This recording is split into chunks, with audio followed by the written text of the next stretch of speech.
what happened the last time Liverpool won the league, Atletico Madrid won La Liga, and Real Madrid won the Champions League. No way. England won the World Cup.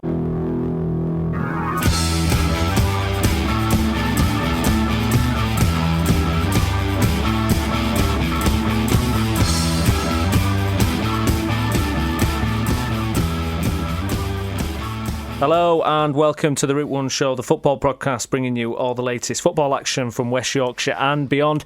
I'm Stephen Brown, and joining us on the penultimate Route 1 Show of the football season is Tim Feather. Hello. You all right, Tim? Aye, not bad. Yourself, Steve? I'm good, thank you, sir. And we've also got our Bradford Park Avenue correspondent in the studio with us live. It's Chris Bell. You all right, Chris? Again, aren't I? Hello, you're right. The hat-trick? No, you did the hat-trick, didn't you? No, I've done the hat-trick. You've done the hat-trick. This is the quadruple. There we go. Not guaranteed it was a what perfect Pellegrini hat-trick, couldn't but achieve, he's done it. He's done it right here. So we've got lots coming up. Fellas, we can't start anywhere else other than the Moyes sacking at Man United. It was expected, wasn't it? Yeah. Just a little bit. Well, Did you expect it? actually, Did you expect it at this point in the season? No.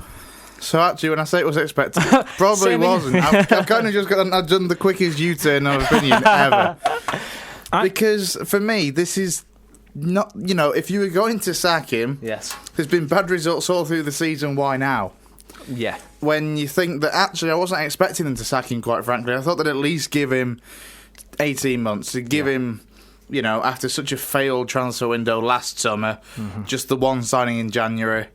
I thought they'd at least give him this summer coming up and then see how we're doing by Christmas of thing. Nope, they won't do it. Tim, were you surprised, or what did you... I wasn't surprised, but however... Has he been poorly treated? I think he's been sold down the river again. I think he's been allowed to take all the brunt of the blame sort of thing, but the players haven't performed either, let's be honest with them. And I think by when Fergie left, the chief executive left with him, and all the backroom staff left as well, so he was basically coming to the club brand new. Yeah. And he didn't have anyone there who could sort of help show him the ropes. Everyone was saying that Fergie was over the top of him, helping him out, but I don't believe any of that, really. Imagine, you wake up and you just check your Twitter and you found out you've been sacked. That's amazing. I mean, I think the way the story broke was horrendous, frankly. Somebody's leaked it, haven't they? Yeah. From the club. Brilliant from a media perspective and from the journalistic perspective. But I kept if you are expecting David Moyes, aren't you? It's just horrendous. Yeah. The only thing is, with all the rumours coming out, there were rumours that it was going to be given £150 million to spend. Yeah. In the, would you trust summer. Moyes with £150 Now, I'm sorry, he's already million? spent £60 million, and he's got Fellaini and Mata. And yeah. I don't for example, Brendan Rodgers at Liverpool, when he were making all these signings this season, admittedly he'd already had one season at Liverpool, but when he was making all these signings, you could see what he was trying to do.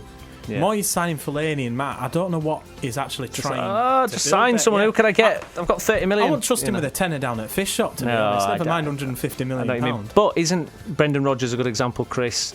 Shouldn't he have got another season? I mean, Rodgers finished 7th, didn't he, in his first season? Look at Rodgers. I suppose the thing for Rodgers, though, was there wasn't the instant expectation, was there? No. When Rodgers came in Liverpool the season before, he'd finished something similar to what they did, when he finished last season. That's true. For Moyes, he had the unfortunate situation of taking over a United side that had won the league, so instantly you're thinking, well, Fergie's just won it, why can't Moyes? Yeah. At the end of the day, though, it was an aging squad back then. It's an even more so aging squad now. It is. I think Tim's going to shoot me down here. No. Go on, Tim. I think Brendan Rodgers is a manager who Man U really missed out on, to be honest. I think if Fergie had done it one more season, done a season earlier and gone, look, this guy's going to build something. Has Ferguson cocked it up then, basically?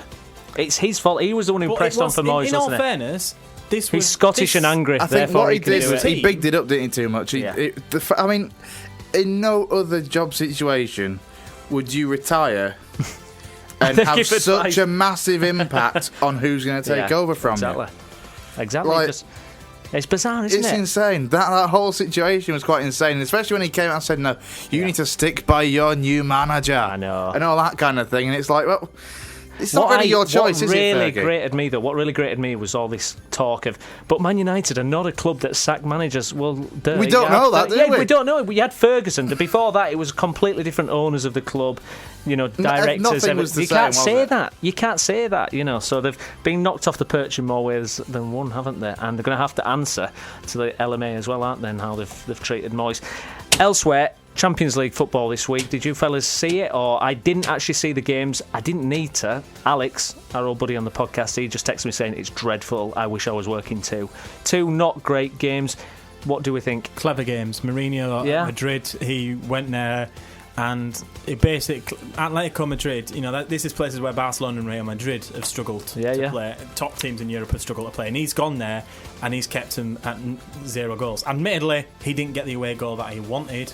Torres was very isolated, but it's all to play for at Stamford Bridge. And I tell you what, Champions League night at Stamford Bridge is a whole different kettle of fish. It's very intimidating for the away side, I think. What do you think, Chris? Atletico, Chelsea, who do you fancy for that? If Atletico get that goal, though. This is but at Stamford Bridge on a European night, it's the same was saying, it's like Anfield or Celtic Park on a European night. There's something different, something special, isn't there? Yeah. So even if Atletico get that one, you still expect Chelsea to get the goals they're required to go through. I mean, as regards to that performance of it, the 0-0, I saw some quotes from Fabio Capello earlier on today that said, if any other manager had have done that, he would have been praised and lauded for his organisation and his genius, really, stopping Atletico playing. Yeah. But I've seen quite a lot of people just slagging off Mourinho for negative tactics. He did what he had to do to try and get his team to progress. The thing is, Atletico are not... people think of Spanish teams, think of Barcelona, Real Madrid, flair and all that. Atletico have not really been like that. They are a bit of a stop-start team, aren't they? Yeah, but they are quite... I mean, the top of La Liga for a reason, ahead of the likes of Barcelona and Real. Absolutely, but they're a bit, they're built in the image of the manager, aren't they, Simeone? Spoiling tactics, that kind of thing. I don't think they're pure. Hate Diego Costa. Apparently, though, Chelsea fans were sitting in "We'll see you next year," and he waved at them. Apparently. There's been a lot of speculation about Diego Costa since, even before the January just gone. Sure. And just quickly before I move on, the Bayern Real Madrid game. Me and you both said Bayern haven't impressed us. Real Madrid, we think we're going to walk it. I think last night proved it. I think Pep Guardiola being manager at Bayern Munich, for me, I think it's trying to fit a square tube into a circle hole. I think it's repairing something that's not broke, isn't it? Exactly. There's always going to be a gap for him, and at the moment it's them centre backs. Just are horrible. Quickly mention it because it happened since we were away. Bale's goal, Copa del Rey. What did we make of that? Brilliant, fantastic, wasn't it? Best, win the cup. Just stunning. Best tweet for that was someone said, Bale went so far off the pitch, he had to pay to get back in. Love that one. That's great. Now, just something we need to mention. Guiseley A.F.C. have set their fans a unique Walk for Wesley challenge in support of Wesley's wish. Sweat more than our football team. The Lions, who were near the top of the table in the Skrill Conference North, have average crowds of around 700 and hoping their fans will be more active than the first team on the 26th, the day of their home match with Gloucester City. The club intends to record how many calories fans burn in walking or cycling to Nethermore and compare it with the number the Guiseley players will use up during 90 minutes of an intensely competitive football match. And this Walk for Wesley challenge is an opportunity to support local baby Wesley Knight, who was born prematurely and has cerebral palsy. Now, Walk for Wesley vouchers are available and they'll be sold outside the ground before kick-off against Gloucester City on the 26th of April. Now, coming up on today's show, we're going to have all the updates for our teams here in the region, including Leeds United, Huddersfield Town, Bradford City, Halifax Town, Guiseley and Bradford Park Avenue.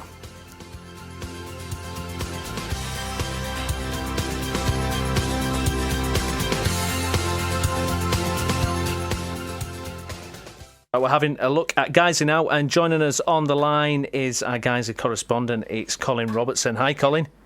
Hi, Steve. How you doing? Thanks for joining us. We've also got Chris Bell in the studio here today for our Bradford Park Avenue correspondent, so there might be a little bit of Conference North banter going. What do we think? No, it'll be hilarious. Well, he's not got a leg to stand on, has he, really, looking at league positions? Yeah, in many ways, no. So, Colin, we didn't have a show last week, so fill us in. What's happened after I proclaimed that Guiseley could win the league? Yeah, well, that's definitely not going to happen. Yeah, that's not happening now, was it? It's Monday night, got held to a 1-1 draw. Playoffs, so? Not bad, eh? It's not there yet, though. No. Saturday was a really hard-worked performance.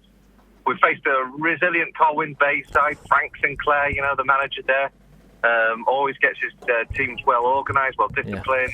And they proved themselves to be really difficult and hard to break down. Took the lead against us with a pretty dubious penalty, but we worked back to win 2-1. I think that just sapped the legs out of us. And on Monday, such a long way up to Workington. They were already relegated, nothing to play for. Yeah. Played a little bit more freedom and probably exuberance than they've been playing in recent weeks. And it was a hard, bobbly surface of swirling wind. Yeah. It was just, I think, an energy sapper of a game. So it wasn't great spectacle. Got the draw. And it just means that we need to avoid defeat on Saturday, and we're in the playoffs. Yeah, that's it. I mean, it will be incredible. I mean, I suppose you didn't expect you could even be in this position, especially how the season started. No, and you have to look back to some of the run of results, and I know it's been talked about in the press. Matt Bauer pointing out the fact that the point where we got beaten by Altrincham 4-1 after leading 1-0 at the break, and we were hopelessly outplayed in that second half. Things looked pretty miserable from the sidelines. We were in the bottom 3. So, to turn that around with the run of results we've had, you just look at the number of games that we have won or not been beaten right up until the Hensford game. It's only one defeat in something like 17. That's an incredible run of form. Absolutely. Who's been your player of the season? Oh, that's one you're putting me on the spot, isn't it? Yeah, thanks for that. You've been our correspondent of the season. I'm going to say that to all of them. Yeah, you're such a lovey, aren't you?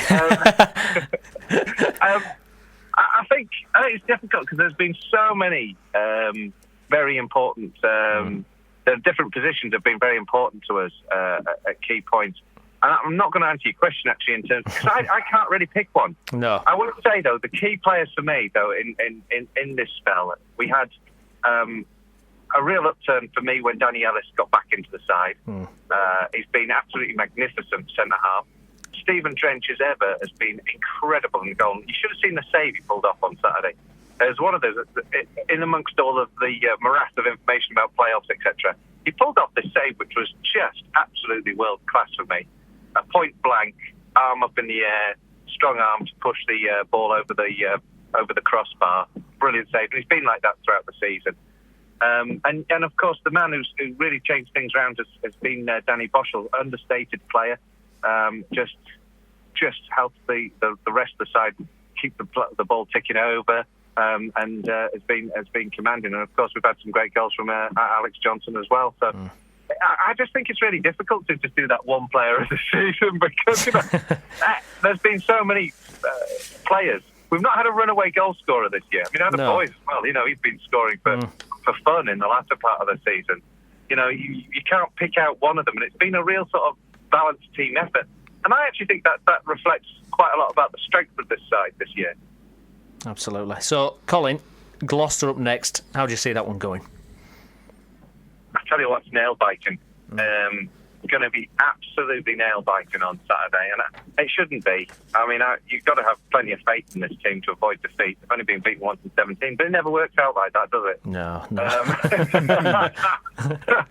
I can see us getting ourselves over the line. I can see it being very tight, and I can see it being a draw. I just think, the occasion is quite significant after all the work they've done. And the fatigue, I think it'll be tight, and a draw will be a good result.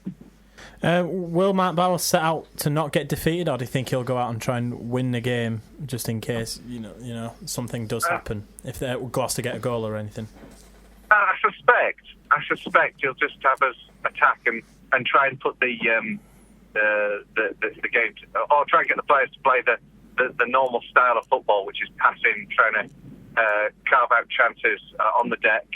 And try and get an early goal, because that would take a lot of the sting of the nerves out of it. If we get a couple of goal lead, after half an hour, you would find the levity in the whole ground will go up. So I think it'll definitely not be play for a draw tactics. I think it'll be go for the win and go to put it to the sword early doors.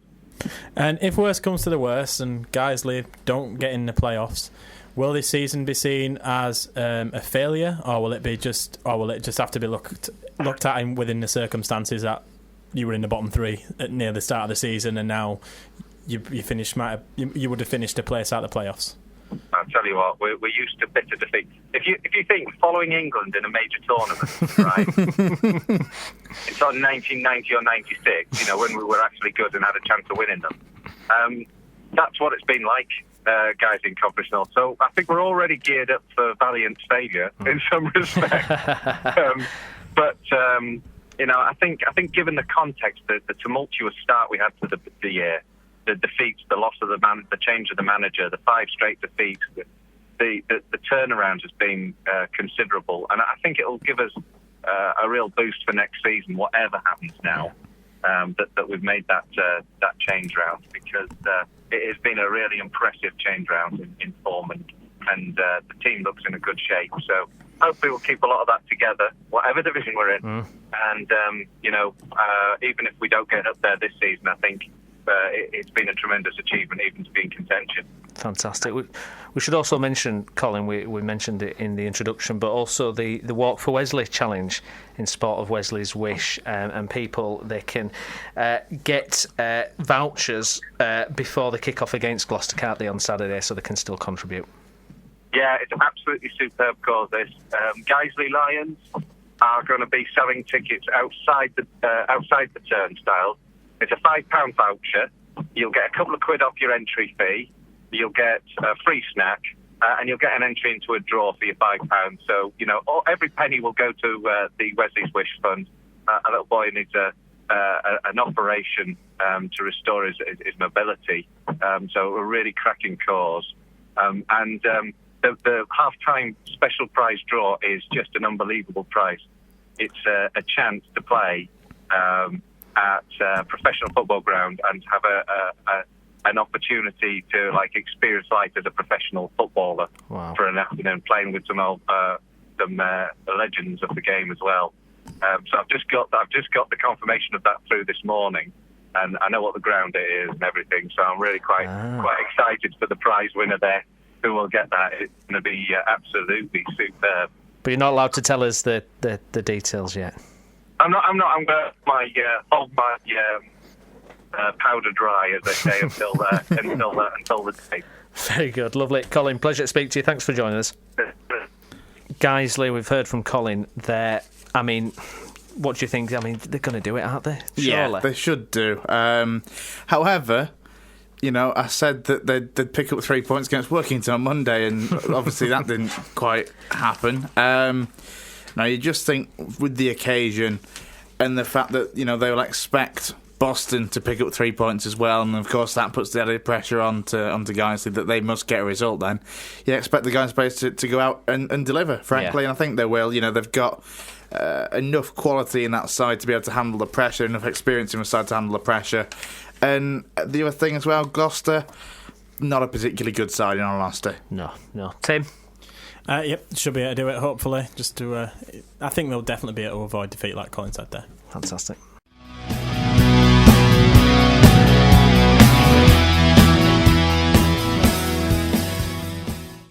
Right, we're having a look at Leeds United now. And joining us on the line now to discuss everything about the Whites is our Leeds United correspondent, it's Jennifer Berry. Hi, Jen. Hi, good evening. Good evening. So, thanks for joining us. Last time we talked, Leeds hadn't won for a yonks. Then we got a couple of decent back-to-back wins against Blackpool and Barnsley. But normal service resumed against Forest. Yeah, you're right. It was nice to pick up a few wins, but yeah, we could sort of see it was going to go to an end soon. Bit of a disappointing game as well, wasn't it, to be kind of out of it that early? Because I was watching it on a slightly illegal stream and I missed the first 15 minutes and it was pointless. We were already 2-0 down. Yeah, I mean, it was really, considering the two games that we'd won before, the home crowd, you really expected the players to be up for it, but it was just the 15 minutes of shambles, really. So. Yeah, absolutely. What do you think then, McDermott? Is he going to be kept on by Cellino, or do you think really he's kind of facing the axe? Genuinely, not sure, to be honest. I mean, I think from my point of view, I think he should sort of be given a chance. Just a clean slate at the end of the season, and see what he can do. But Cellino's sort of come out and he's giving mixed messages, throughout the time that he's been here, and I can't see him keeping him on, if I'm honest. I think he'd leave him till the end of the season, then sort of get rid of him maybe announce it for the last game or something and give him a bit of a send-off. I mean, who knows? Yeah. I mean, whatever happens, Cellino's obviously got to have faith in him or whoever he brings in. And the fact is, he's going to need to spend a lot of money. There's a lot of work that needs to be done, so it's got to be the right man. And I'm not, Cellino's always been quite outspoken about McDermott. So it doesn't seem that he has that sort of faith in him, but I suppose we'll see. McDermott's trying his best, didn't he? He ddid say after Barnsley, he went, thank God we have Massimo Cellino in charge because I don't know where this club was going. So he's desperately trying to play nice. But I love you, Massimo. Exactly. Don't sack me. There's been a couple of murmurs of Zola, though. What would you make of that one? Well, I mean, I suppose there's the obvious Italian connection. I think he did a sort of decent job at Watford before he was sort of forced out, as it were. I think he plays with a nice sort of flair. I like the football that Watford played under him. Again, it's just whether I suppose they can work with Cellino. You wonder if he's going to be the sort of man to fit into that mould. Doesn't have a great deal of managerial experience, but I don't know, to be honest. I mean, we've gone with experienced managers, we've gone with managers with a proven track record, and it hasn't really worked out. So, if you're going to take a gamble, is it going to be on somebody that's going to be around for quite a few years, that he's going to stick by, and we're going to build afresh from? We'll need to make the minds up quick though, won't they? Because if it's McDermott, then he's going to have his own transfer targets, or if they get someone else in, they really need to get the squad settled. You would hope before pre-season, wouldn't you? You'd hope, because I mean we seem to be in this sort of endless cycle of summer, just waiting for stuff to happen, and every pre-season is completely eroded because stuff doesn't happen quick enough. So I mean it has sort of got to happen as soon as the season finishes, really, or even now. I mean we know we're safe. The last couple of games of no value, and considering the last couple of seasons, we've sort of been going in September, October, thinking, well, actually, we haven't even got the squad together. So you'd imagine Chile does sort of have a good idea of when things should happen. For instance, season ticket renewals haven't come out yet. Although we know which division we're going to be in, so I wouldn't be surprised to see them soon. But he seems to have a better idea of when things should be happening in the best interest of the club. So you'd think that he would, sort of make a decision either way sooner or later. Yeah, absolutely. Birmingham up next, and Jen, what do you fancy for that one? Well, considering the run that Birmingham have been on, especially at home, you've got to say I actually fancy Leeds for this one. Kiss of death, I know.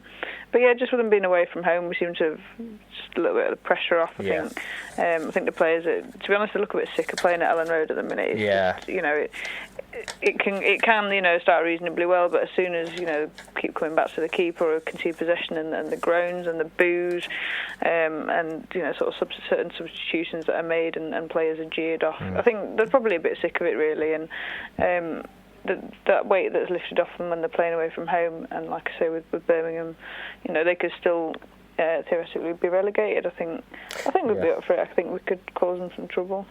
Very good. Jen, thanks very much for joining us. No worries. Take care. Bye-bye. There we have it, fellas. Jennifer Berry on Leeds United. It's a bit of a strange time now. I mean, we've got the wins to guarantee that we'll be in the division, and it's just kind of, the season's just kind of petering out now. It's quite strange. It was a strange atmosphere watching the Forest game as well. It was just a kind of... I got the sense then that all enthusiasm from Leeds fans is just got up and disappeared. I think we've been whacked over the head so many times this is. I think now we're just like, right, okay, we need some chill out time, and we'll see what happens over the summer. And what do you think? Well, my fear is with Cellino is that he doesn't give any manager any time, so you're just kind of going to be going round in circles. I think you need that. Consistency. Could that be any worse than what's happened over the recent years? And again, the managerial changes. It could be the same. It could be the same. I mean, people think he might waive his checkbook, but I'm not so sure, to be honest. For the right man, though, he might. So, for example, Zola was linked, and let's face it, he did do a pretty good job with what started with very little money Watford had, and then they obviously found money from somewhere, kind of thing. He did a decent enough job there, didn't he? At Watford did Gianfranco. Obviously, you hate to just base it on the fact that they're both Italian, but there's a strong chance that could work out for them, That's what's going on. It is, isn't it? Yeah. And again, for somebody that's like Gianfranco Zola, his teams have tried to always play good football. Yeah. If he's got the backing as well, and they actually will put the money there, if Cellino does put the money where his mouth likes is. Him, doesn't he? Exactly. I'm going to have him at Cagliari, wasn't he? What do you think, Tim? I don't know. I think a lot of Leeds fans and quite a lot of football fans basically believe that Leeds should be in the Premier League, and I just think if you're having someone who's got such a reputation for chopping and changing managers so often, how long will they, if they even got promoted to the Premier League, how long would they last in the Premier League before they're coming back down again? Could Leeds be going through the time that West Brom and Sunderland had, with just up and down, up and down? Your team. Yeah. There we go. We'll wait and see.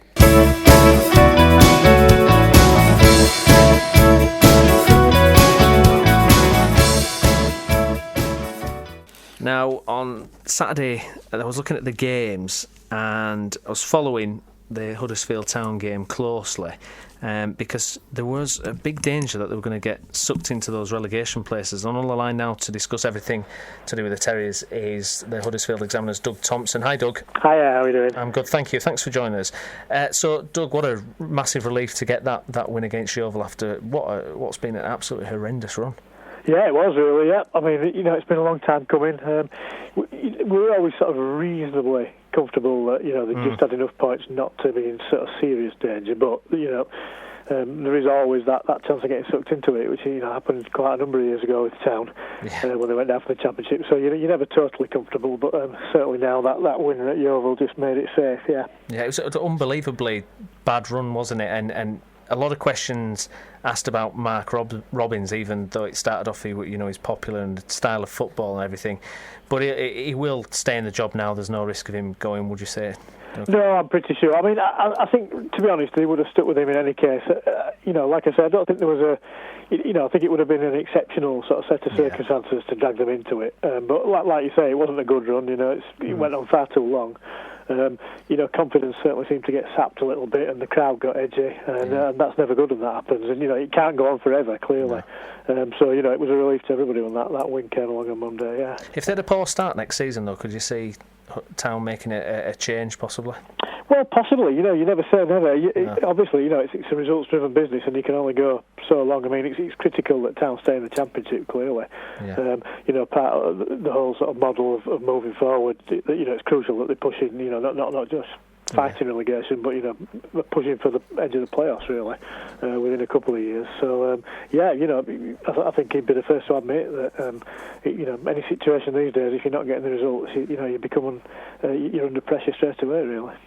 He is a realist, really, isn't he, Robins? Because he did say that it's taken him far too long for him to keep the Championship status, and he's already looking towards next season, trying to improve, and wants a summer of hard work and everything. So, how do you think he can improve the squad as it is to get it up to the next level in the Championship? I think, arguably, you could say that Town probably need a signing in sort of every key area. A centre-back, another midfielder, a striker to support Naki Wells and James Vaughan, and another keeper, really, just to put a bit of pressure on Alex Smithers. That's been one criticism that's levelled, that Alex is just maybe too comfortable in that position. Ian Bennett's his only sort of serious contender, and he's 42 now. What was that clanger that Smithers did recently? Which game was it? Yeah, that was the Derby game. Oh, that was terrible. That's right. It was like a basketball, wasn't it? Sorry, just dragging that up. What was going on there? I'm not too sure. Obviously, it was a fairly crucial stage of the game because Town had gone down to 10 men at that stage, and the cross came in, and he just basically patted it into his own net. Yeah, I think he was trying to take the ball was spinning quite a lot, and he was trying to sort of take the spin off it, and not make that kind of mistake. And it, unfortunately, Smithy has made a couple of quite high-profile sort of clangers this season, really. One against Blackburn as well, quite recently, where it slipped through his hands. And I guess it's the old scenario. A keeper makes a mistake, it's usually fairly serious, isn't it? It gets talked about on a podcast. Harsh reality. I think to be fair to him, on balance over the season, he's done well, and he probably saved Town more times than he's caused problems. But in any position, it's always good to have competition, and you need that. And obviously, Smithies could get sent off, he could get injured. You need a fairly sort of serious contender really to be in there pushing him all the time, and I think that's what they'll try and bring in the close season. They've sort of said 3 or 4 signings, but obviously if he can do a bit of wheeling and dealing, then that maybe would allow a few more to come in. One more striker up front, like you said. Would do you say that's Vaughan probably out the door in the summer then? Not necessarily. No, I think they're still quite keen to keep Vaughan and Nahki Wells together. The obvious problem with Vaughan is just fitness, which we knew when he signed. Really, everybody was kind of keeping their fingers crossed desperately that he'd get through the whole season without being injured, but it hasn't been the case. And you've got to say that looking at his record historically, it's unlikely, that you'll get a full season out of James Vaughan, and therefore building a side around him becomes quite a dangerous way forward, really.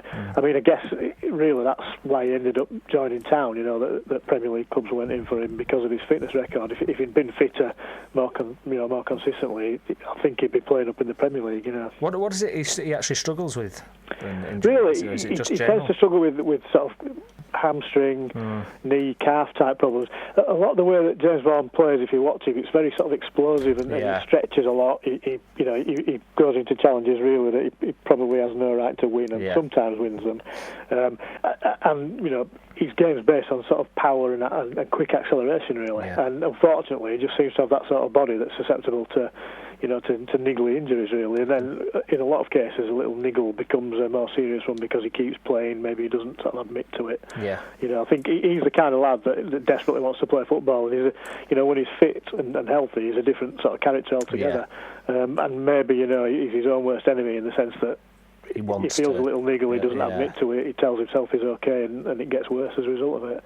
So Doug, it's the champions next, Leicester. I mean, there's not much riding on it now. They've already been promoted. How do you see that game going? Yeah, well, funnily enough, it was one game that I always thought that Town had a fairly good chance of winning because of the very fact that maybe subconsciously they'll just take the foot off the gas a little bit. And I'm a big one for looking at history, and it's a long time since Town have beaten Leicester in the league, and I just think that on the law of averages that will change sometime. So I've always been hopeful that they might win this one. You never know. I mean, they're a good side, Leicester, to be fair. They're certainly the best side that I've seen this season, and they were fairly good last season when they played Town. Interestingly, they didn't change the squad much in the close season. It was, it's been a fairly consistent squad, and they kept faith in Nigel Pearson when a lot of people were saying, get rid of him after the playoff failure of last season, which shows that, it's not always the best thing to change a manager. So, in a way, I'm quite pleased to see Leicester go up, because they're a good club. But yeah, it'd be nice to get a win over them. Obviously, it'd be great if they could finish the season with 3 wins. Really, and both matches, like you say, they've got Watford the week after. Pretty much sort of dead rubbers now, really, but still plenty to play for and plenty of interest, still really. Things to prove. Doug, thank you very much. Not a problem. Take care, mate. Bye-bye. See ya, bye. There we have Doug Thompson on Huddersfield Town. I mean, it is pretty much a dead duck of a game in a way, isn't it? It really is, yeah. I mean, Doug did a commendable job of building it up there, but and he's right. There is pride and something to play for, isn't there? I suppose. I mean, Robins will want them to finish strongly after what's been a woeful period of football for them.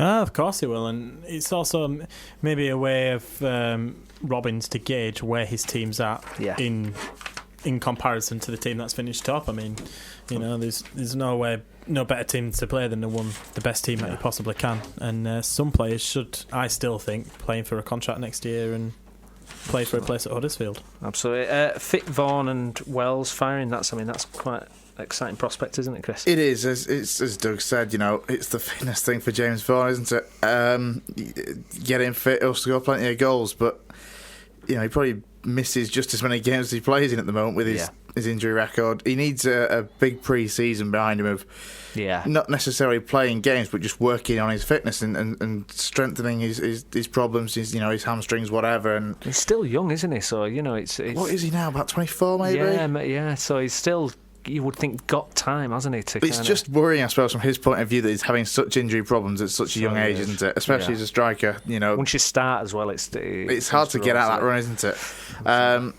Leicester, they're going to want to just rack up as many points as they can, and they've still got a very good chance of doing that.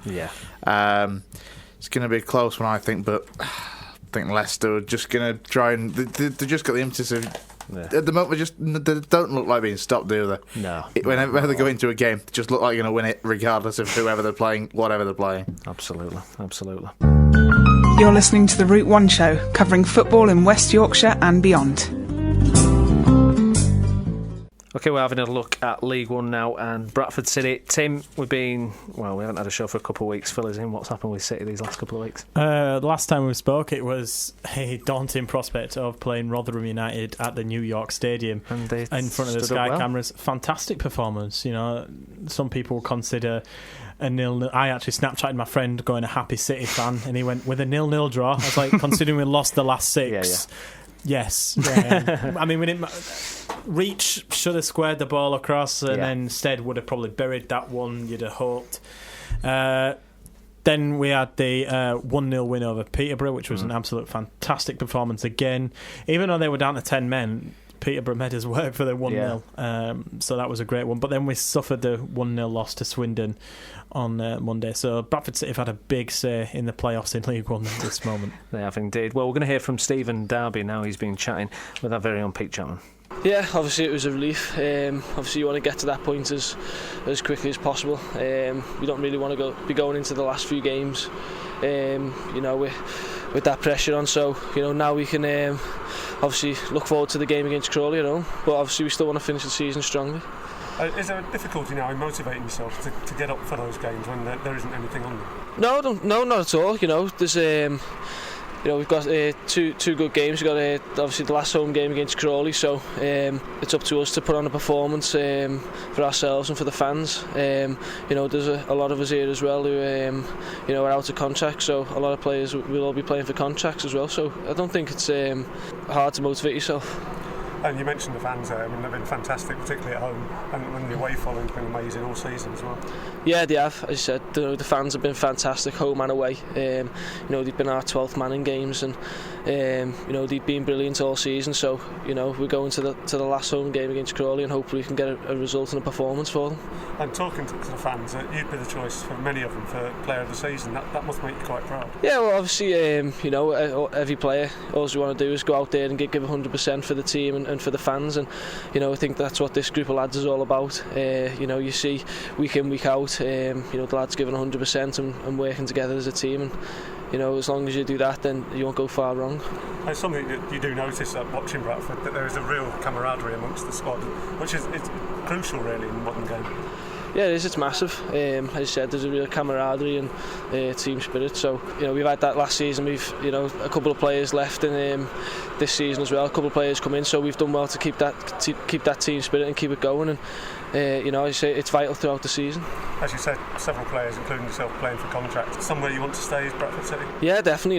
This is obviously coming up to my second season here, and I've really enjoyed it.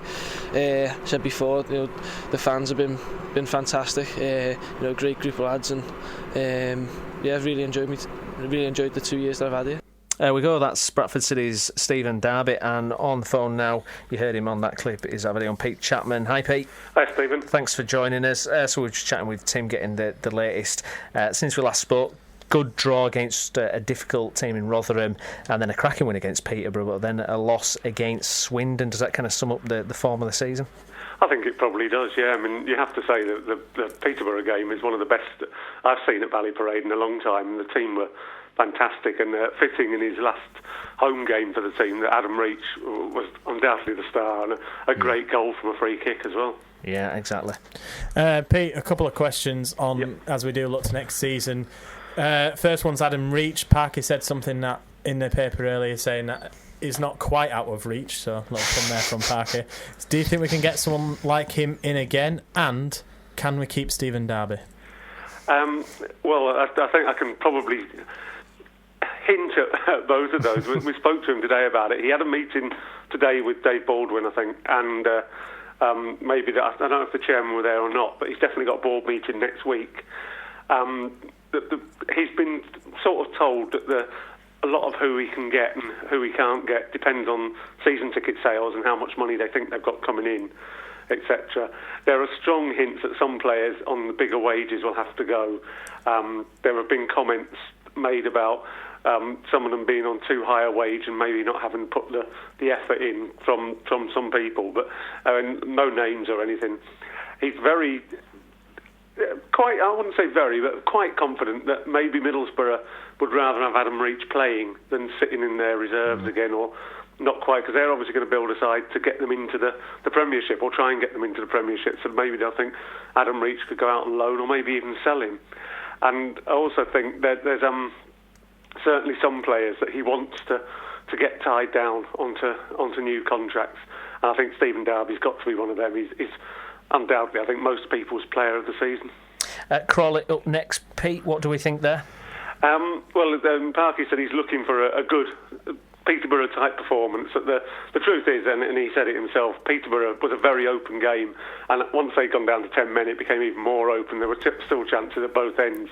Crawley are a lot tighter side, a lot more physical, and it's going to be a more difficult game. I think Bradford, if they can get that enthusiasm and intensity they had against Peterborough, they've got every chance of getting a result and finishing the home games this season with a good win, and sending the fans home happy for a summer, hopefully, of some good news in terms of players staying and players coming in. One last thing, Pete. What do you make of this rumour that's come out today, which is Akinfenwa has signed a 2-year deal with Crawley for next year? I don't know. It's a hard one, isn't it? As you say, it's just a rumour at the moment. It's a funny one. It is a funny one, yeah. No, you never know. I mean, with the way social media, particularly Twitter and stuff, has grown, things can almost become fact before they've, when someone has just made it up out of their head. But you don't know until it's actually confirmed, yes or no. You really don't know. But like you say, it's a funny one. Speaking of something that was confirmed through Twitter, and it was true, was sacking of Moyes. You're a Manchester United fan, Pete. What do you think of it? Is it the right decision? Are you surprised? What was your reaction to it? Surprised at the timing of it, but I think that the key thing there is that the board didn't trust him with the transfer chest, and to be fair, Fellaini, Mata's a great player, and is starting to fit in, but Fellaini just looks like Moyes did, out of his depth. And I think the biggest mistakes were made early on, that when he came in, we'd already lost Gill as a chief exec, we'd lost Alex Ferguson, who's retired, and then he removed the next layer down of all the coaches, which, if you do that at any form of life in business, that you don't take those 3 levels of management all at once and expect things to carry on as they were. I don't think he had the wherewithal or the personality to stand up to some of the senior players in the dressing room and say, no, I'm in charge now, this is how it's going. Absolutely. Pete, thank you very much for joining us. You're welcome. Take care, mate. Bye-bye. Okay, bye. There we have it. Pete Chapman on Bradford City there.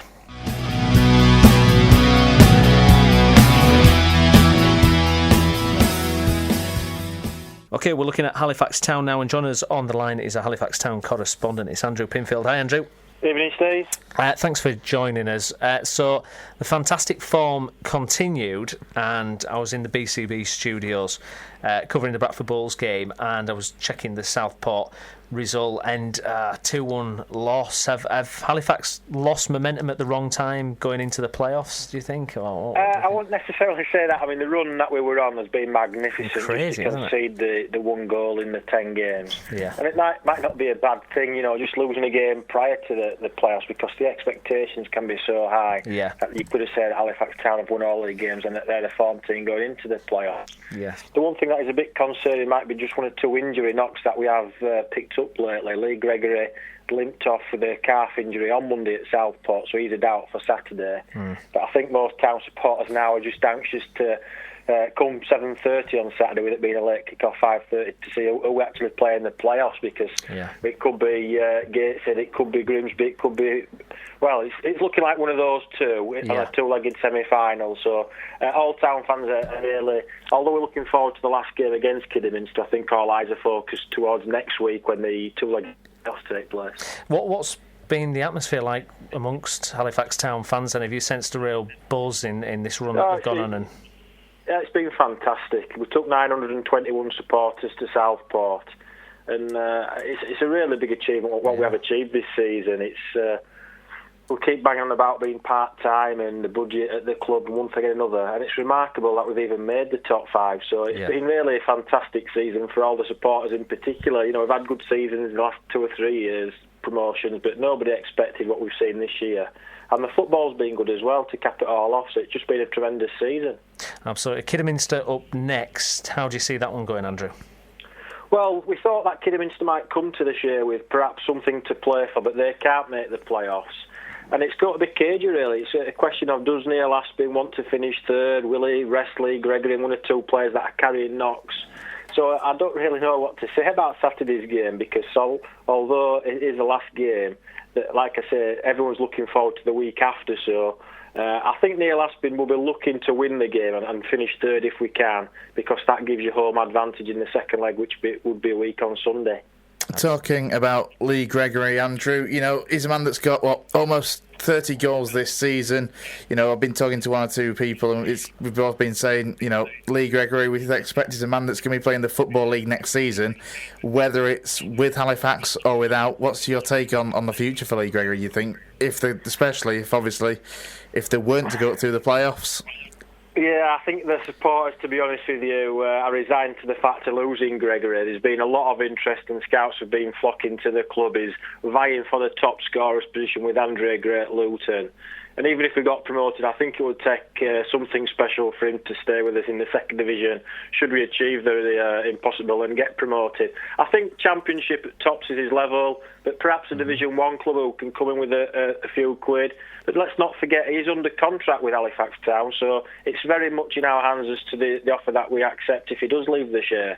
We were thinking of being a bit naughty, Andrew, and making up a rumour about Gregory going to a League One team, but we thought, no, we don't want to ruin the mood before, the playoffs. Well, there's been plenty of rumours already going about. There's half a dozen clubs that is rumoured to be going. But is Halifax Town playing now? Let's hope he's fully fit for the playoffs and leading us out at Wembley on May the 18th. That would be something special, wouldn't it? Absolutely. And we'll hopes are all with it, and we'll look to do something here on the Route 1 show and follow Halifax, hopefully, up to the League 2. That'd be superb. I've done most things in my life, but to see Halifax Town at Wembley is one of my remaining dreams, so let's hope that the dream becomes reality. Fantastic. Andrew, thanks very much for joining us. Cheers now, boys. Thank you. Bye-bye. Bye-bye. There we go. It's called the League 2 now, not League 2. I was going to say up to the League 2. Yeah, it's like into the Football League. Is that what you're trying to say? Yeah, I was combining 5 things at once. So, Chris, it is a very exciting time to be a Town fan, isn't it? What a fantastic run they've been on, and if they could do it, part-time club getting into league football, incredible. Yeah, nobody expected this at the start of the season, did they? Quite frankly, it's going to be interesting. Obviously because of how well they've done to get to where they are. If they got promoted, they'd have to go professional, you'd think. I don't know for definite, but I think that's got to be a rule in the Football League thing. You've got to... Even if you can't afford it, you just, Well, this is the thing. Maybe that could be where the sale of Lee Gregory could help. That would be weird, wouldn't it? You go up and you have to sell your best player to finance you going up. It's an interesting situation. As we said, to be fair, we were speculating, just joking between the three of us earlier about clubs that could possibly be interested in Lee Gregory. Turns out that what we were saying may actually be pretty accurate. It doesn't surprise me though that maybe some top end League One teams are looking after him. I've seen him a couple of times this season. I saw him most recently against Lincoln, obviously, and he just took us to pieces, quite frankly. But as players go, he's one of the best players I think I've ever actually watched, because his movement and his reading of a game, his anticipation is just outstanding. He can read a game so well. He knows where his goals come exactly where to be. He's a proper poacher. Yeah, but he's got skill as well. Yeah. Carl Robinson, the Milton Keynes Dons manager, is extremely interested in me. He's mentioned him a couple of times. Basically came to light when Halifax played MK Dons in the FA Cup, and it just straight away came up on him. Sent scouts, didn't go for him in January. I think the only problem with Gregory is at the League One level. League Two clubs would flock for him if they all had the money, but down there money's tight.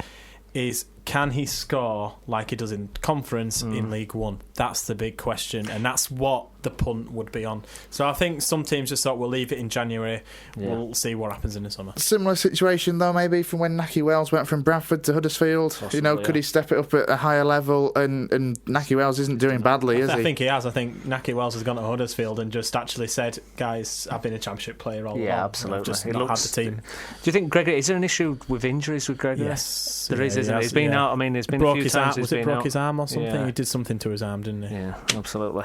There we go.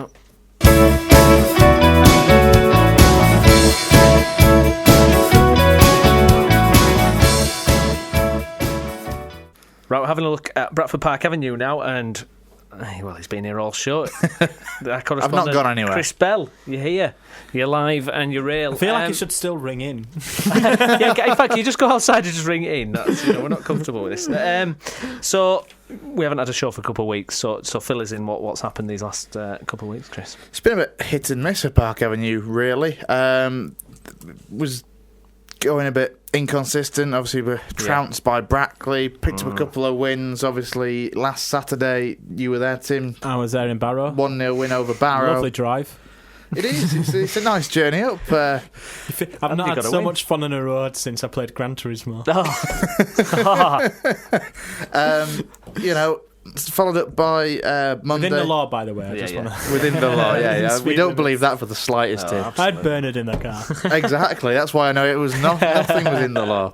But it's Monday, 1-1 draw at home Staley Bridge. Yeah. The goal they conceded was an absolute gift. Horrendous cock up at the back, and we've said that a few times this season, haven't we, Steve, as well, about defensive mistakes. Which is amazing, because again, on Saturday, they were very, very resilient defending, absolutely possibly one of the best defensive displays I've seen from a team, absolutely fantastic. And I just want to touch on one thing. In this last quarter of the season, how much of a revelation has Chib Chalaka been? Because I thought on Saturday, the strength that he showed, and especially when he was playing by himself as well up front, he got isolated in the second half. But in the first half, when he had Beasley with him, absolutely fantastic, untouchable. He's come good. I've always seen Chalaka as him and Beasley. It took a while, I think, to get going. There was a lot of time when they weren't playing together. It was one of them starting, and the other would come on to replace the other. But Chib said himself, over the last few weeks that now him and Beasley are playing a lot more together. They're striking up a partnership. They knew each other from the time at Harrogate together, and that's really helping them out. And Chib's been on some great form, it has to be said, recently. I'm just loving that Chris is on first name terms of them all. Like you could just go for a night out and just go, oh yeah, Chibs, Paul, Geordie, all going out this Saturday. Yeah, but Chib in particular, you and him had it's got a bit of a bromance going on. It's got to the point, to be fair now, because usually there was a period where I'd try and get a different player to interview as well as John Deasy after the match. Then it came to a point of, I'll try and get whoever scored. And this has been the problem recently, is it came to a point now where, before they started the interview, he was there saying, I'm going to have to stop scoring and then I'll have to keep doing this. All in good terms, really. It has to be said. But no, he has been in great form, and you'd think he's going to be a key player for them to keep hold of for next season. Again, be interesting if Paul Beasley, if he stays as well, what they can do over pre-season, and hopefully if they can get that partnership that we've seen, as we said, over this last quarter of the season, going right from the start of next season, it could be a good thing for Park Avenue. Quickly touching back onto to Monday's game against Staley Bridge, of course, for 88 minutes or so they defended well, but is usually against Barrow, good defensive performance. But then it was just one clanger at the back, let it in Staley Bridge, got them the goal, and that point, the 1-1 draw, kept Staley Bridge up. Really good scenes at the end as well for Staley Bridge, because they were all there on Twitter and trying to find out what was happening at the Histon-Gainsborough game, and they were really pleased, obviously, to have stayed up, and I think they deserve to as well, because they've got a really young side. Generally, there's just one or two experienced players. The only professional side in the league as well, don't forget. The only full-time side. And they do it by so many youngsters, paying full-time wages of youngsters. But no, it's good to see Staley. I wanted them to stay up anyway. Of course, from my point of view, it makes this just short of 400-mile round trip for me from Skipton to Oxford on Saturday pretty pointless. Oxford City up next. Now, me and Tim were busy. We can't join you, unfortunately, it's funny Saturday, that Bernard was busy, Jerry was busy. You two, Steve and Tim, you two pair of so-and-sos were both conveniently busy. Yeah. No, everybody's unavailable for this trip. We have got somebody in there, it has to be said, who is a Park Avenue supporter. Great, so you should have a good time. Oh, yeah. 400-mile round trip by myself. That's going to be fun. See, I can't understand, I don't want to go in the ins and outs, but I still can't understand why Oxford are in the north. I mean, it must be just the way that... I was trying to explain the situation to you. It has to be noted as well, that the one thing I was talking to you about the other night is that maybe not quite everything is as comfortable as it seems. Yeah. There was the rumour, and it is just a rumour that I have to point out on a forum, that Maidenhead, who are currently third bottom of the Conference South, were looking to appeal that they should get the reprieve from the Conference South because they're the third bottom team in that level, but they're going to finish on more points than the third bottom team in the Conference North. Which obviously at this stage would then come down to being either Stalybridge or Oxford, depending on the results on Saturday. Oh, no, so theoretically, it's not all sewn up, right? But I can't see that happening. The decision's been made. League. But this is. Don't forget, it's whilst it's a different league. You look at Bishop Stortford though, and yes, it's a different league, but it's the same tier. And Bishop Stortford were moved into the Conference North, and that's a downside further than Oxford is. Yeah. So these two leagues, where necessary, will collaborate, join together, however you want to word it, if it's necessary. Yeah. So should Maidenhead appeal, then things will get complicated, but I can't see it. I can't see them pulling it off anyway, because this decision's been set in stone now, with Vauxhall resigning and the bottom two from the Conference North going down for the last month and a half at least. It'd make things slightly more interesting from my perspective, I suppose, with Saturday, if there was something to play for. But, as it is... Let's hope it does. Yeah, come on. We'll see. We shall see. It's a nothing game. It's important for Park Avenue to end on a high, basically, and try and get a good pre-season together and push on for next season. One other thing as well that John Deasy mentioned after the game is that Paul Walker won't be available for Saturday's game. I'm not sure why. He's not injured, he's not suspended. What's the last game that he missed? Well, I was going to come to this. I was talking to Park Avenue fan earlier on, and I was pretty sure that it's been an absolute age since Paul Walker missed a game. We seem to think it's somewhere like 70 or 80 games consecutively that Paul Walker has played in. Fantastic. So if he is unavailable for any reason, it could just be a family thing, whatever. It's a shame, really, because he's gone to Australia. Now you're trying to open a different can of worms, aren't you? To be fair, I'm going to quickly come on to this, actually. Yeah. You have to wonder, the bad run of form that they had over Christmas, if you take that out, or, had DC have been there to manage the side, whatever, and the form hadn't have been as bad, a few extra points and they would be just outside the playoff pack. So, do you find, we mentioned it, it's looking on enviously towards guys in Halifax, isn't it, and thinking, but... Budget and squad size, you've got to look at it and say realistically. Stadium, the decline in support, shall we say, although, you can look at that nationally, can't you? If attendances are struggling to be lived up to, can I say. But we've come out to the ground thing again as well. I was told anyway at the weekend that even if Park Avenue were in a playoff situation, as it is, the ground probably wouldn't be enough to get them up. So without significant work or investment on that side of things as well as on the pitch, you can't see a way to the Conference Premier, unfortunately, for Park Avenue. But who knows? Who knows indeed. Fingers crossed that they have a good pre-season and see what happens next year. Exactly. There we go. You're listening to The Route 1 Show, covering football in West Yorkshire and beyond. Okay, it's come to that time again. I say it again, only the second time really. It's the 60-second challenge. That's where one of us has got to argue a point for 60 seconds. This week, the big discussion is about who should be Man United's next manager. And myself, Tim and Chris were all going to argue for someone. 60 seconds to do it. And then the listener decides who's won it. So, I'm going to go first.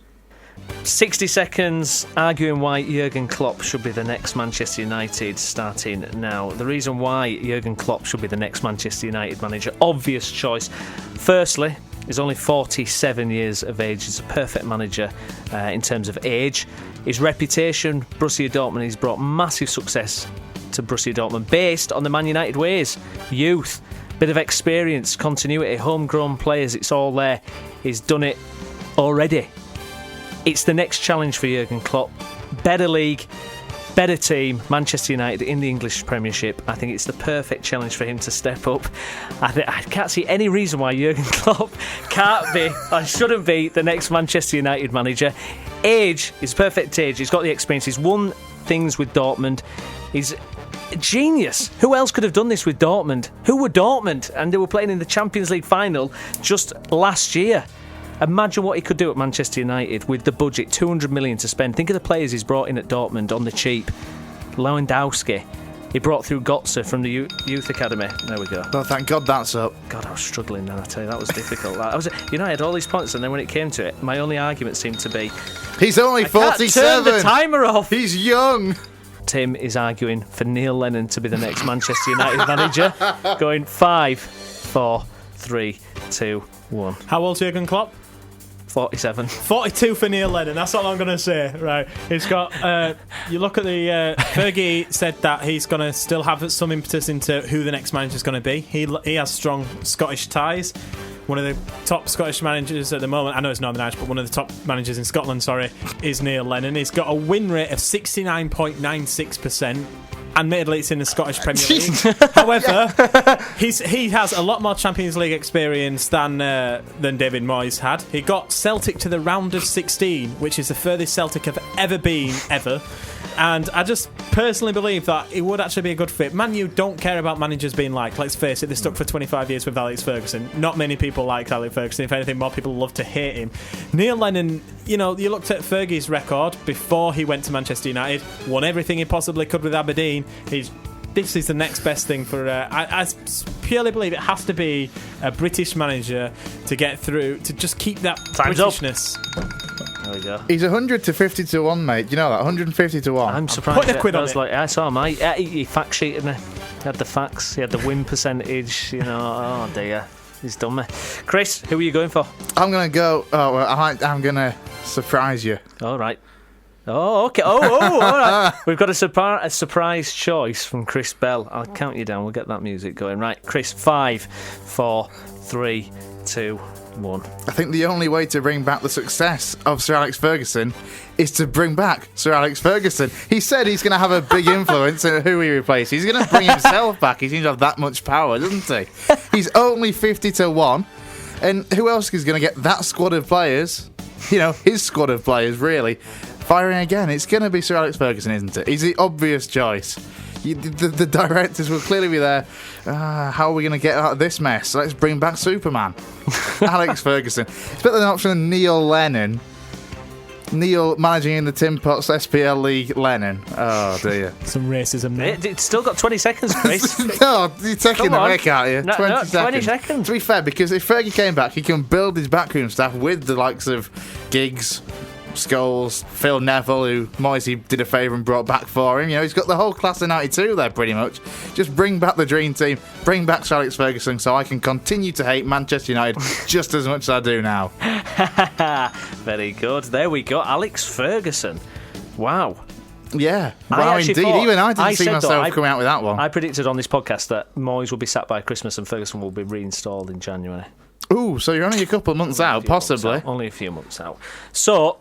Looking at the Premiership then, fellas, the game's coming up at the weekend. Let's go through. Sweat on after that. I know, it's quite stressful, isn't it? 60 seconds is a long time to say I was just thrown into this, I'm just saying. Lovely. Well, let's start with Manchester United. They're up against Norwich. I do fear a bit of... I think they're doomed in Norwich. Yeah, I think that's a bit of a tricky one. Norwich could get a stuffing, couldn't they? At Old Trafford... Taster. Yeah, I think Giggs is... Let's face it, he's mates with the squad, which is something David Moyes never was. Yeah. And he'll probably get a rocket up the backside into the players, and they'll probably come out and turn him over 4-5-0. Yeah. Again, something that Moyes never got United really doing. No attacking incentive, was there? Tim, big one this weekend, Sunday game. It kicks off at 2:05 for some reason. I don't quite understand why. It's Liverpool versus Chelsea. This is D-Day for Liverpool, is it? They win that, league title's theirs, isn't it? All but, yeah. I mean, they can still slip up, but I certainly think that is the game. And Chelsea, I think Atletico Madrid did Liverpool a few favours. Checks out. There's worries of John Terry. Ramirez is out. He's been given a 4-match ban for violence. I can see just them worrying about the second leg as well. Yeah, and Liverpool Yeah. just need to go out there and do what they can do. However, if there's one thing about Mourinho does know how to win games within. While he just knows how to grind things out, doesn't he? Is it a win for football if Liverpool win the league? Is it just a remarkable, good, heartwarming story? When just, they got Brendan the... Rodgers 2 seasons ago, it just felt right for me. I just looked at it and I went, he's going to build something there. He is going to do something right. And then the signings that he's made last summer, fantastic. The signings that he made the summer before didn't make as much of an impact, but you have to remember that Liverpool had spent a lot of money in the January transfer. If you look at the signs that he made in that first one, though, where there was a few question marks, I mean, just think of the stick that Jordan Henderson got last season. True. He has been bloody fantastic this season. He has been absolutely outstanding. You know, I thought at the time maybe that he'd moved to a club the size of Liverpool maybe a year too early, but actually that's probably that year of in and out the squad probably did him a bit of good, actually. It was probably a decent grounding, because now he's getting regular first-team football. He has been outstanding, and for me, his form possibly warrants him a place on the plane to Brazil for this season, what he's done, because he's been outstanding. Absolutely. Again, Raheem Sterling, you know, Sterling is an outstanding talent. Yeah, and again, there seems to be one or two English players that are really performing well under Brendan Rodgers and performing well for Liverpool. And I think, as you say, if they win the league, you know, with it being, was it 25 years as well since Hillsborough, it's just a nice culmination of how things are going to come together for Liverpool. Stars have aligned, haven't they, for Liverpool this year, haven't they? Yeah, could Gerrard's story, Steven Gerrard's influence be? I'd love to see him win the Champions League. Also, the Premier League trophy. One other little quirky little stat that I saw earlier on as well. What happened the last time Liverpool won the league? Atletico Madrid won La Liga and Real Madrid won the Champions League. No way. England won the World Cup. So, how's that for lining up stars? Potentially. I'll put a quid on everything else apart from England. Yeah, the World Cup. That is mind-blowing. Really? Is that true? I saw it earlier on. That's incredible. On Twitter, again, not the most reliable sources all the times, but if it is, that is an incredible little stat in it. Tim, you've lost your fact sheet. No, it's Chris for that. Chris has pulled it out of the bag with that one. That's phenomenal, isn't it? Elsewhere, anyways, before we praise Liverpool too much, 4th place still up for grabs. Looking at the fixtures of the weekend, Everton versus Southampton, whilst Arsenal have Newcastle on the Monday. That's Everton have got it tougher there, haven't they? A lot tougher. They certainly have, yeah. It's easy for you to say that, Tim. Well, saying that, actually, I think they've both got. I think Southampton will be a bit of an easy one. Do you think? I don't know. Those English players wanting to prove that they're getting on the plane. I don't know. Like, if you'd have asked me if this game was about 3 or 4 months ago, I'd say, Everton at home. That's a tough one. But since Southampton and Newcastle are both teams, like, you know, they're already looking through the flipping hotel brochures. They're like, you know, they're looking for. Yeah, but there's players in that Southampton side looking for hotels in Brazil, unlike Newcastle. It's a good shout. Not going to see Mike Williamson in that squad, are you? He will be in Rio, though. Yeah. Just on the beach. On the beach with his other half, yeah. Him and Mike Ashley on a lads' holiday. It's going to be Pardew as well. You can see that, can't you? Pardew, Mike Ashley. Mike Ashley, don't put him in charge of a club, except put him in charge of a lads' holiday. That's where he belongs. Brilliant. We've seen him down a pint, haven't we, Mike Ashley? So, like Homer Simpson at the Super Bowl, isn't it? Coming back to the race for 4th place, really, that's an interesting one. Everton, I think, have been outstanding this season. Yeah. You look at that and think, out of Everton against Saints and obviously Arsenal, Newcastle, the most likely win for me there is actually possibly Everton. Just how well they played. Yes, they came unstuck against Crystal Palace, but they've been resurgent, haven't they? Yeah. It'd be interesting if Everton do finish 4th, what will happen with Arsene Wenger, because obviously his contract, I think, at the moment is still up at the end of the season, and he's still not said anything about whether he wants to stay, whether he's just going to let it go. It wouldn't surprise me if Arsenal don't finish 4th, that he'll walk away. He looks tired to me, doesn't he? He looks very, very tired. I mean, he's done. I think he could be eyeing up a move to Old Trafford, you know. I'm joking, don't. Van Persie, I'm back with you, reunited. I mean, you just look at him on the sideline. He's still passionate about the club, but even in interviews and things like that, it just looks like he's ready for just a year of nothing, just relaxing. Year of playing golf. Go to sleep in that sleeping bag coat for a year and just. Just I mean, I have huge admiration for him, and I just mean it in the nicest way possible. He looks tired. and he looks fed up of it all. Well, I agree. I mean, when you saw him when Arsenal getting stuffed by Chelsea, and you saw him on the touchline, and it's another humiliation and another year title gone. I agree. I just think it looks just haggard. I think he's just... Wouldn't surprise me, as I say, that he never kept that cutting edge like Fergie, did he? No. And if Arsenal failed to get into Champions League again, it'd be the first time in under his management that's happened. It wouldn't surprise me if he just thinks, you know what, enough is enough. Time to move on. I don't think the FA Cup could... That would be a good send-off, that, really. It would be a good send-off. It's very needed, isn't it, for Arsenal? That would, obviously, if they weren't to get fourth but did take the FA Cup, at least they've got a domestic trophy. Because you do feel like... It won't be a bad way to leave. Well, you know what's going to happen there. I mean, if they did win the FA Cup, they got the fourth place. You just get the feeling they'd do all this over again next season, wouldn't they? Maybe start off well and then sink. And then peter away at the end. So elsewhere, let's just run through some of the other games quickly. Fulham, Hull. I mean, Hull, they're trying to get sorted out for the FA Cup final. Fulham still scrapping, but it looks harder and harder. Who do you fancy for that one? Probably Hull. Some players at Hull will be playing for a Wembley slot, but then again, some won't be going in for challenges that Fulham players will be because they'll be thinking, I don't want to get injured. Yeah, for me, possibly Fulham, I think.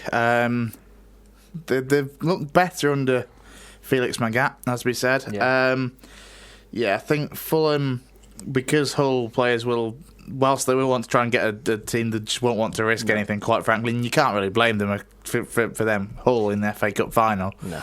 I reckon Fulham will dig in and know, because there's still a long way to go at the bottom of the table as well, and Sunderland as well, with a game still in hand to come, I think. Absolutely. Crystal Palace versus Manchester City. City still in with a shot at the title, but that's not going to be an easy one, is it? Palace at all. This is one where I'd stick a cheeky pound on a draw, perhaps. We've seen a draw. Will that be enough to? For Palace, I think Palace are safe already. But City to be out of the title over, possibly, quite probably, unless, of course, it was a draw, for example, between Chelsea and Liverpool. That would be the only way, I think, that failing to get a result at Selhurst Park for City would keep them in the race, is if there was a draw between Liverpool and Chelsea. Big game on Sunday, fellas. Sunderland versus Cardiff. Ooh, tasty one. Tim, what do you fancy for that? Well, Cardiff pretty good when it comes down to it, but I think Poyet has got Sunderland resurgent again, and I think they might just have enough and too much for Cardiff, really. Pains you to say that, doesn't it, Tim? It really does. But no, I think you're right. I think for me, Cardiff, you never know what you're going to get from them. Whereas with Sunderland, they had a good run under Poyet earlier, then they've dropped away a bit, lost a few games that, frankly, you'd thought at the time they wouldn't have done. Yeah. That just... The two accumulator busters last week, a draw against City and the win against Chelsea. And obviously that's brought them to 3 points off the bottom. 3 points off safety, I think, now. And of course Cardiff are just above them as well. I can see Sunderland nicking that to make it 2-1, and I think it could be Sunderland's lifeline. If they can get a result, I think that could really boost them to the end of the season. Loss would bury him. What did you think of Cardiff, Solskjaer's? I guess it was a bit of a desperate attempt to try and Palace and the team and trying to get the points back. And was it Solskjaer or was it Tan? I don't know. It's just Cardiff in general, isn't it? I really want Cardiff to go down, because the way they've gone about the league, it's been horrible, has been completely wrong. Absolutely, I couldn't agree more. We were talking earlier about the Chileno thing at Leeds. If Leeds got promoted, I would hate Leeds to do something like this. Because it's just they think that they've just thrown as much money as they can at the league, sacked a fantastic manager. Basically, they're that guy who turns up at the party and you're like, you know what, don't really like you. Everyone's just like, party's over. No one invited you. But yeah, I'll agree with that very peculiar analogy. But analogy of the night, I love it. Yeah, he's done it. Well, I don't even know how to follow that, to be honest. Lads, the party's over. It is. Go home, Vincent. You're drunk. West Brom, West Ham. What do you think for that one? I'll give him the exciting ones. Well, I think that says it all, to be honest. That face and that. West Brom are still fighting to stay up. Allardyce has said tonight that he thinks West Ham have underperformed, but let's face it, West Ham are just... Do you know what? They're like in La Liga. You have Osasuna. They're just one of them teams that are just there. They don't actually Levante. Yeah, they're just one of them teams that the top teams play, and you're just like, I'm not really following your season, to be honest. You don't really thrill me. No.